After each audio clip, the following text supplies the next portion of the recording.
Welcome to Fitness Corner. My name is Angie. In today's video, we have a cardio hit session guaranteed to burn up to 100 calories in just 10 minutes. I haven't included a warm-up or a cool-down, so you're going to want to make sure to do that before and after this HIIT workout. If you're new here to Fitness Corner and you're interested in free workout videos, go ahead and make sure to click the subscribe button, hit the notification icon so you hear the little bell every time Fitness Corner uploads a new video.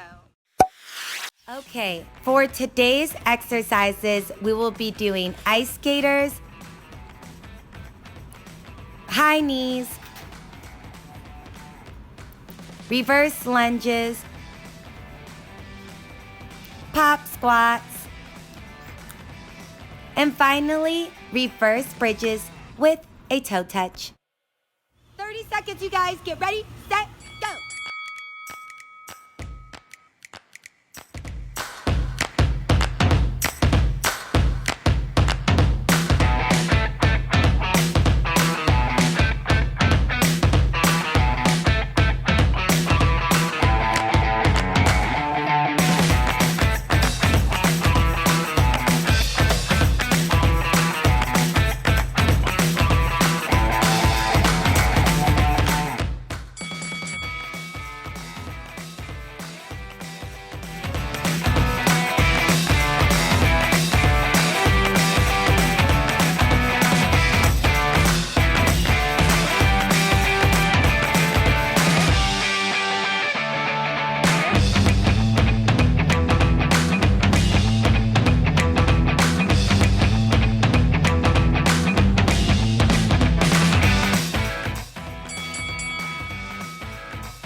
Congratulations, you just burned 100 calories in only 10 minutes during this cardio hit session powered by Fitness Horner. If you are interested in more free workout videos, make sure to subscribe. There's a watermark somewhere over here. You can click that and it'll automatically subscribe for you. If you enjoyed my beats during my intro, that was created by my 10-year-old son, Jaden. He has a gaming YouTube channel, so if you're interested in learning how to play the world's most popular games across all devices, then check Ninja Pro Max. That's Ninja Pro Max, one word. He also makes his own beats and he edits all my videos. So if you need editing advice, music advice, or you enjoy video games, definitely check out Ninja Pro Max. And if you want to see more free workout videos like this 10-minute HIIT, subscribe to Fitness Horner. Until